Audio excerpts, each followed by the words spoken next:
Bismillahirrahmanirrahim. Assalamualaikum warahmatullahi wabarakatuh. Perkenalkan, nama saya Elang Dede Astuti, NPM 2122071132. Baiklah, di sini saya akan menjawab kasus yang telah diberikan oleh Ibu Rati kepada saya, yang mana kasus tersebut ialah Ananda U, umur 3 tahun, demam 40 hari, gemetar, mudah capek, diare 5 hari, muntah, pucat, dan denyut jantung cepat. Baiklah, di sini saya akan membahas tentang malaria. Istilah malaria diambil dari dua kata bahasa Italia, yaitu mal atau buruk dan area atau udara buruk karena dahulu banyak terdapat di daerah rawa-rawa yang mengeluarkan bau busuk. Penyakit ini juga mempunyai beberapa nama lain seperti demam aroma, demam rawa, demam tropik, demam pantai, demam cagas, dan demam kura. Nah, segitiga epidemiologinya yaitu ada agen. Penyakit malaria adalah suatu penyakit akut atau sering disebut kronis yang disebabkan oleh parasit genus Plasmodium atau kelas Sporozoa. Pada manusia hanya 4 spesies yang dapat berkembang, yaitu Plasmodium falciparum, Plasmodium vivax, Plasmodium malariae, dan Plasmodium ovale. Plasmodium falciparum dan Plasmodium vivax yang lain umum ditemukan, namun yang paling mematikan adalah Plasmodium falciparum. Terdapat juga Plasmodium knowlesi yang menyebabkan malaria pada monyet, juga menyebabkan malaria pada manusia di Asia Tenggara. Yang kedua ada host. Penjamu penyakit malaria adalah manusia yang penderitanya merupakan sumber penularan dan nyamuk Anopheles sendiri. Namun, Plasmodium tidak menyebabkan sakit malaria pada nyamuk. Karakteristik biologis dan ciri-ciri perilaku dapat mempengaruhi resiko seseorang terkena malaria dan dalam skala yang lebih besar. Intensitas transmisi dalam suatu populasi.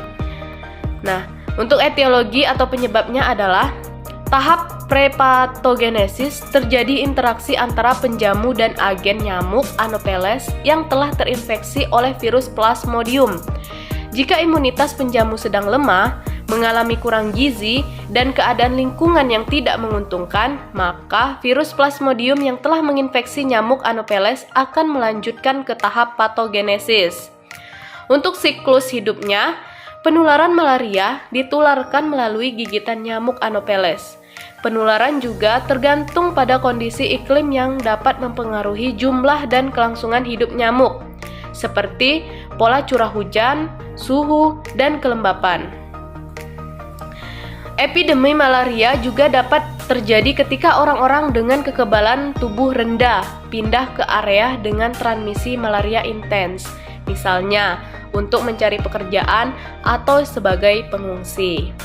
Nah, untuk pengobatan malaria sendiri adalah pengendalian vektor adalah cara utama untuk mengurangi penularan malaria di tingkat masyarakat.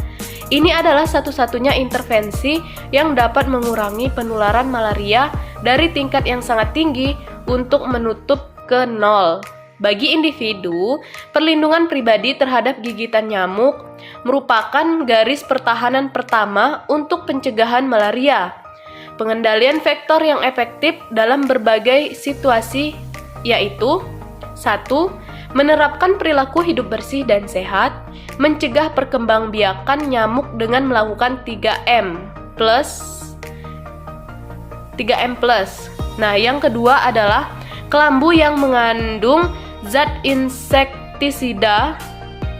Kelambu insektisida tahan lama merupakan metode pencegahan yang efektif pada malam hari untuk menghindari gigitan nyamuk. Ada di beberapa puskesmas di Indonesia. Kelambu ini dibagikan secara gratis kepada masyarakat. Nah, yang ketiga, penyemprotan ruangan dengan insektisida residual. Penyemprotan obat nyamuk atau penggunaan obat nyamuk bakar dapat mengurangi keberadaan nyamuk di dalam rumah. Yang keempat adalah obat anti malaria. Obat anti malaria juga dapat digunakan untuk mencegah malaria. Umumnya digunakan bagi wisatawan yang akan berkunjung pada daerah endemis malaria, ibu hamil, dan anak-anak di daerah transmisi tinggi malaria. Untuk wisatawan, malaria dapat dicegah melalui kemopropilaksia yang menekan tahap darah infeksi malaria sehingga mencegah penyakit malaria. Yang kelima adalah pemberian vektor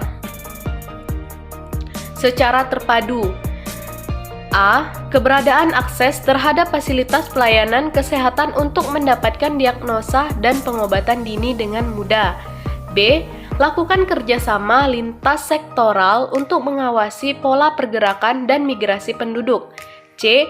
Lakukan penyuluhan kesehatan masyarakat secara menyeluruh dan intensif dengan sasaran penduduk yang mempunyai resiko tinggi.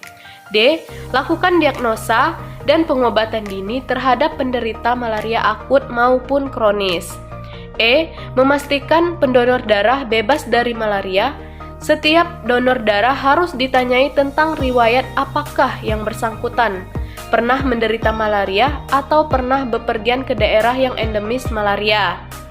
Ini adalah contoh bakteri yang disebabkan oleh malaria. Baik, cukup sekian penjelasan dari saya tentang malaria. Apabila ada salah kata, saya mohon maaf dan saya akhiri. Wassalamualaikum warahmatullahi wabarakatuh. Terima kasih.